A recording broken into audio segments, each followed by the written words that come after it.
நண்பர்களை நீங்கள் பார்த்து கொண்டு இருப்பது உங்கள் குங்குமம் ரிவ்யூ. சரி வாங்க வீடியோக்குள்ள போய் என்ன நடக்க போகுது அப்படின்னு சொல்லிட்டு பாத்தீங்கன்னா, என்னடா இது இப்படி ஆகி போச்சு, என்னதான் பண்ணாலும் எதுதான் பண்ணாலும் பிரச்சனை மேல பிரச்சனை தலைக்கு மேல வந்துனே இருக்கு. இதை எப்படிதான் ஒரு பக்கம் சால்வ் பண்றது அப்படின்னு சொல்லிட்டு தெரியாம இதை ஒரு பிரச்சனை சால்வ் பண்ணா உடனே அடுத்த பிரச்சனை தலைக்கு மேல வருதுன்னு சொல்லிட்டு நம்ம கௌதம் ரொம்பவே மனசுடைஞ்சு போய் உட்கார்ந்து இருக்காரு.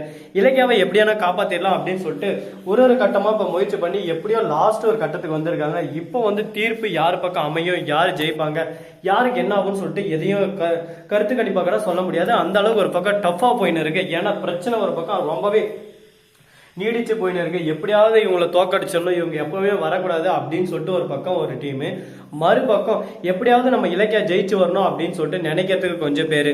இவங்களுக்கு நடுவில் என்ன நடக்கும் ஏது நடக்கும் சொல்லிட்டு யாராலையும் எதுவுமே சொல்ல முடியாதுங்க கருத்து கணிப்பா. ஏன்னா பிரச்சனை எப்பவுமே ஒரு பக்கம் போயினே தான் இருக்கும். அந்த எல்லா பிரச்சனையும் நாம தான் சுமூகமா சாதரியமா ஒரு பக்கம் அதை ஹேண்டில் பண்ண போயின்னு இருக்கு. அந்த மாதிரி தான் நம்ம கௌதம் வந்துன்னு இருக்காரு.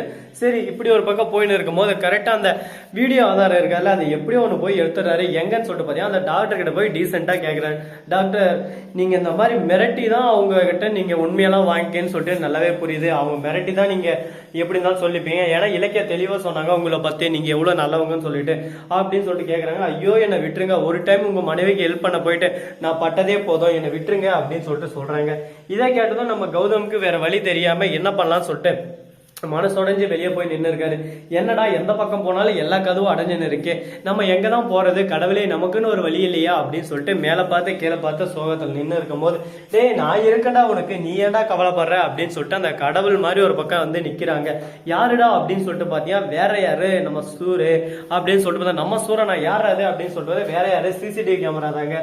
சிசிடிவி கேமரா பார்த்துட்டு ஐயோ உடனே பாத்து மாமா அந்த சிசிடிவி கேமரால எப்படி இருந்தாலும் அந்த பைரவியும் மறுபக்கம் அஞ்சலியும் வந்து கெஞ்சனது இருக்கும், அதை நம்ம எடுத்துட்டா என்ன அப்படின்னு சொல்ல சூப்பரா, நானும் அதை தான் யோசிச்சு நீயும் உடனே பேசிட்டேன். இதை நம்ம டைரக்டா கேட்டா கண்டிப்பா டாக்டர் கொடுக்க மாட்டாங்க, அவங்களுக்கே தெரியாம நம்ம இதை எடுக்கணும் அப்படின்னு சொல்லிட்டு கரெக்டா அந்த சிசிடிவி கேமரா எல்லாமே ஸ்டோரேஜ் ஆகிற இடம் ஒரு இடம் இருக்கும். அந்த இடத்துக்கு போறாங்க. அங்க போயிட்டு மெயின் கம்ப்யூட்டர் சென்டரே அங்கதான். அந்த இடத்துல போயிட்டு கரெக்டா டீ குடிக்கிறாரு அந்த அண்ணன். அந்த சமயத்துல அந்த அண்ணன் கிட்ட நைஸா பேசி வெளியே கூட்டு போறாங்க. உடனே நம்ம தலைவன் கௌதம் இருக்காருல, அவரு வந்து பென்ட்ரைவ் போட்டு அதுல எல்லாத்தையும் லோட் பண்றாங்க. கரெக்டா அந்த டேட்டை பாக்குறாங்க. அந்த டேட்ல கரெக்டா நம்ம பைரவியும் மறுபக்கம் அஞ்சலியும் வந்து மிரட்டுறது நல்லாவே இருக்கு. அது கையெடுத்து கும்பிட்டு என்னை விட்டுருங்கன்னு சொல்லிட்டு சொல்றாங்க. இப்படி நீ உன்னை விட்டுருந்தா நீ இந்த மாதிரி எல்லாம் பண்ணணும், கோர்ட்ல வந்து இந்த மாதிரி எல்லாம் நீ சொல்லணும் அப்படின்னு சொல்லிட்டு சொல்றாங்க. இதை கேட்ட உடனே சரி ஓகே அப்படின்னு சொல்லிட்டு அவங்களும் ஒரு பக்கம் சம்மதம் சொல்லிடுறாங்க. இதெல்லாம் மிரட்டி தான் சொல்ல வச்சதுன்றதுக்கு ஒரு எவிடன்ஸ் கிடைச்சிருச்சு. இப்ப நம்ம அஞ்சலியும் பைரவியும் நினைச்சா கூட நம்ம இலக்கியா வெளியே வரத யாராலையும் தடுக்க முடியாது. ஏன்னா அவங்களுக்கு எதிரான எல்லாமே இப்ப பாசிட்டிவா மாறிடுச்சு நம்ம இலக்கியாவுக்கு. அதனால இலக்கியா வெளியே வரத யாராலையும் தடுக்க முடியாது. இதுக்கு மேல இலக்கியாவை விட முடியாது, இட முடியாது அப்படின்னு சொல்லிட்டு யாராலையும் எந்த கம்பி கட்டுறதையும் சொல்ல முடியாது. போய் யாருக்கிட்டையும் கெஞ்ச வேண்டிய அவசியமும் கிடையாது. இனிமே சொர்க்கமே என்றாலும் அது நம்மூர போல வருமா அப்படின்னு சொல்லிட்டு சந்தோஷமான பாட்டை போட்டு நாம ஒரு பக்கம் சந்தோஷமா போலாங்க. ஏன்னா அந்த மாதிரி இப்ப மாறிடுச்சு நேரமோ காலமோ.